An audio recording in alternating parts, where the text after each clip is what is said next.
Alright people, good evening, good afternoon, good morning, somewhere in the world is morning, afternoon, and evening. Well, here to talk about your pyramids again tonight. Ancient geoengineering and what they can do for you. Right, got some real good pictures, got some good theories. A lot of work going into how the pyramids work on Earth, why they're here on Earth. So just settle in. I'm going to be going through this at 90 miles an hour, just because I have to, you know. If I go any slower, you'll fall asleep, trust me. Alright, let's go through the go through the outline here. Ancient geoengineering outline, gravity sources and control. The gravity sources for the planet Earth are, you know, basically gravity is in the universe, and when you put some mass into the universe, the gravity acts against that mass. You have two types of gravity on Earth. You have a static gravity, which is just the normal force of the gravity working on the planet, and then you have what I call as a live or an accelerated gravity, which is caused by the moon. The moon is the biggest gravitational force on the planet, so that runs all your tides. It runs your tidal forces. Three tidal forces. You got the ocean tidal forces, your plate tidal forces, and your magma tidal forces. Magma tidal force is something new lately that I'm bringing into the scene of theoretical geophysics. Okay, so the moon is stroking the magma currents, the geometrical mass above the ellipsoid or sea level. That's where your pyramids come in. That's why the pyramids are down here on Earth. We're going to be going over that. I don't want to spoil the fun. So what else we got? We got alignments between pyramids and volcanoes, the dimensions of gravity and lensing. Gravity is, you know, they're out in space now in the universe. They're looking at galaxies that are lensing, stars that are lensing light, and there's nano lensing. Again, another topic, another new discovery that's coming into the great world of geophysics or astrophysics or any kind of discipline of physics. I'm basically putting it out there that that's what's going on the planet, and this is basically what the planet looks like in the dimension of gravity. It's see-through, clear. It's a lens. Okay, the Earth is a lens. It's split at the equator, obviously, but you know, it turns around, goes roundy, but it also concentrates the gravitational fields down at the gravity neutral zone inside the iron liquid core, somewhere in there, as a theory might have it. This is basically, essentially what it is. It's a lens. You know, this is a magnifying glass. This little device takes subatomic particles called photons and concentrates them into a dense or a tight focal point and generates heat. We'll do a little demonstration on the wall here, see if I can't get it up there so we can see it. Looks like a golf ball over there. But basically what's going on right there. You know, it's taking the photons being generated by the projector lamp and bring them down to a tight concentration. The same is true for gravity, except you need a larger mass, a larger magnifying glass. It's cheaper to build a 6.5 million ton pyramid out of stone than it is to build a $6.5 million solid glass convex lens. You follow what I mean? So that's why they build them with stone. They build them with stone to do the work on the pyramids. You know, I mean, on the they can control the magnetic fields on the planet, and also the magma streams deep in the Earth's core. Next thing we're going to be getting into is the alignments between pyramids and volcanoes. All large pyramids line up with the volcano.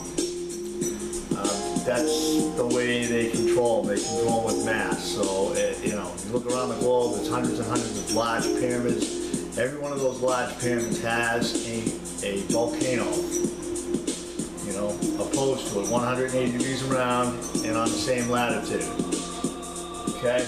Same with mountains. Lines between Earth mountain ranges. So it's not just volcanoes, it also happens with mountain ranges.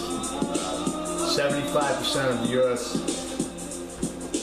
mountain ranges line up with mountain ranges 180 degrees opposed from each other and on the same latitude also. We'll get into that a little bit.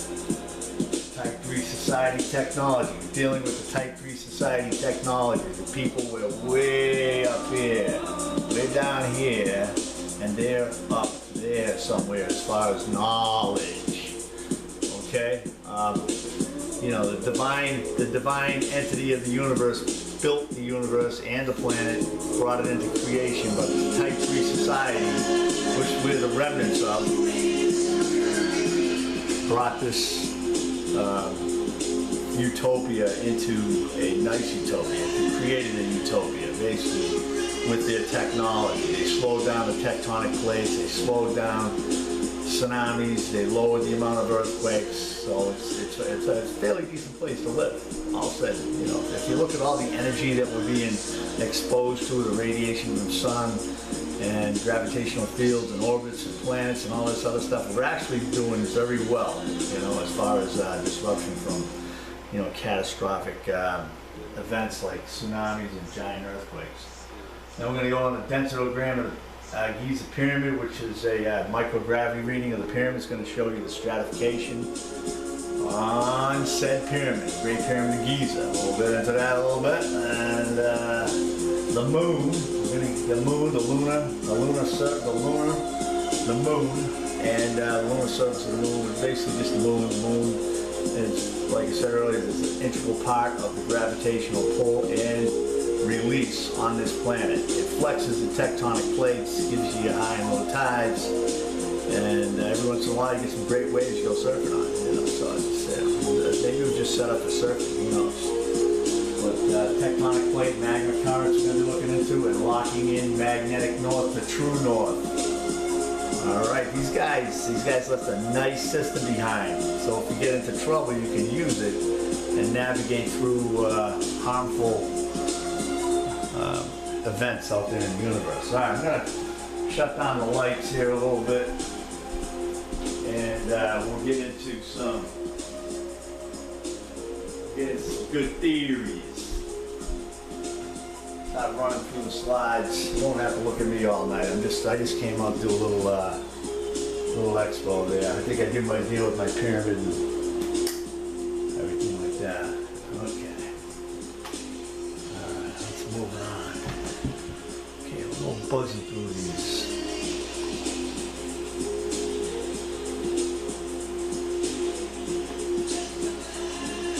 Okay, here's the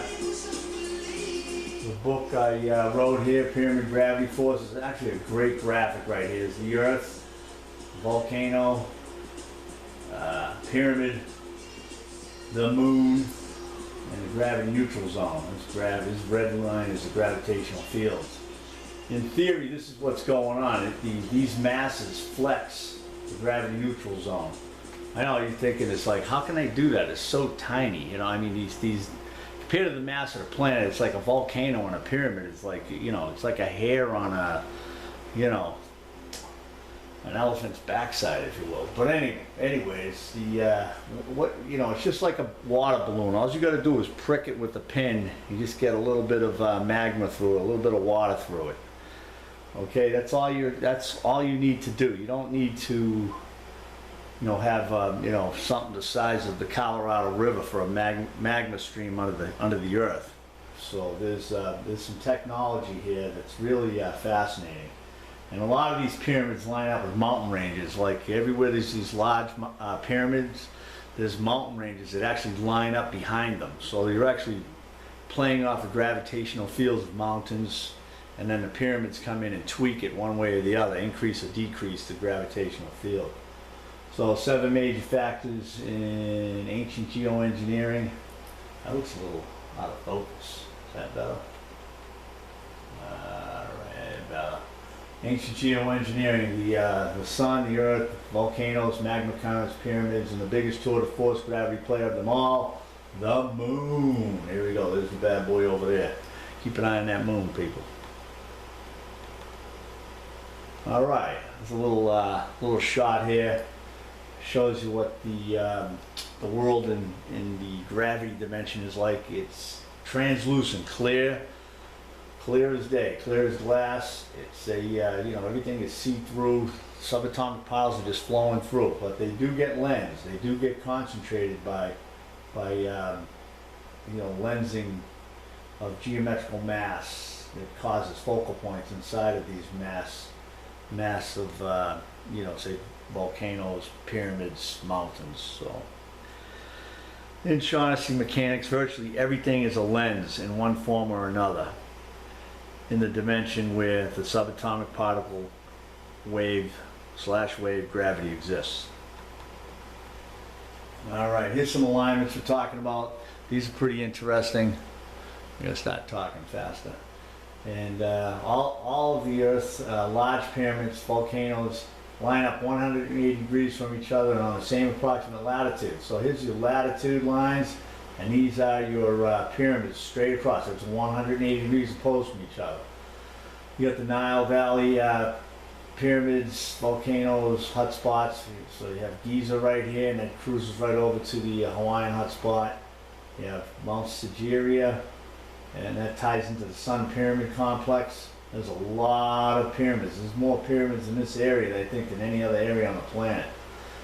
A dense pyramid construction site. And we'll get into why they did that. And then you have the Shen pyramids in China.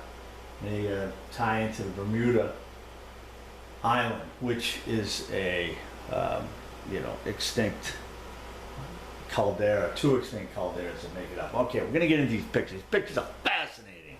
You should all be like, you know, screaming for joy when you see these things come up on your screen. And the Giza Plateau pyramids right here, and then you have the Hawaiian Islands right here. They almost mimic each other's shape, if you will, as far as the way they flow. Now these are moving because the tectonic, the western tectonic plate in the Atlantic, North Atlantic, is moving at 4 inches a year. These bad boys are stationary. This whole tectonic plate is not moving at all. So this is moving, this is stationary, and guess what else is stationary? The Hawaiian hotspot, which to date has no real scientific explanation explaining why it is even in existence and what is holding that in its existence or in that specific alignment in the North Pacific. Okay, we got the Sun Pyramid Complex, Mount Sigiriya, Sri Lanka. There's Sri Lanka right here. You have the Sun Pyramid Complex. This is kind of almost the same alignment as Giza with its 3 pyramids, except Quetzalcoatl's pyramid is gone. This is the sun, the moon, Quetzalcoatl. Now, you can control the gravitational forces to, you know, increase or decrease the eruptions of a volcano. Okay, if you want to build an island out in the ocean, you want to slow down a tectonic plate, you want to soften up plates, you use these pyramids to do it because they can control the magma streams beneath the surface of the earth, beneath the crust of the earth. So this is one way of lowering the outputs. You might have built it up to do the job. Now the job's done. Now you want to make these volcanoes dormant. You would get rid of a pyramid. You would, you know, unassemble, disassemble it, and that would lower the gravitational field out there and slow things down. This is a neat little surprise that came in a couple of weeks ago. The Shen pyramids of China, the Bermuda Island. It's right here. The Bermuda Island's right here. There's 2 calderas, one in the north, one in the south. And then you get these humps. Now I threw this up next to it, and I'm like, you know, it's just, you know, another anomaly that you know, adds more evidence to the theory that PGF is working on. I have a team where we've assembled. I don't have a team. We've come together as a group, and we're working on these theories here. So this is just an amazing alignment here that came out between the Shen pyramids and the Bermuda Island. So it's just more evidence that there are connections. Again, everything's 180 degrees opposed from each other on the same latitude. I have the Azor pyramids right here. This is a nice little treat. I think I found this like 4 years ago, just in time for this discovery that I'm bringing to the world. And they have the Tamu Massive. Tamu Massive is rivals the largest volcano in the solar system, which is Olympus Mons on Mars. That is the largest volcano on the planet, but this might be the largest also. It's like, it's hard to tell because it's submerged. But anyways, again, these two are lined up with each other, 180 degrees, same latitude. And when you go into an ice age, you're going to lose 500-600 feet, and some places even more of the ocean sea level.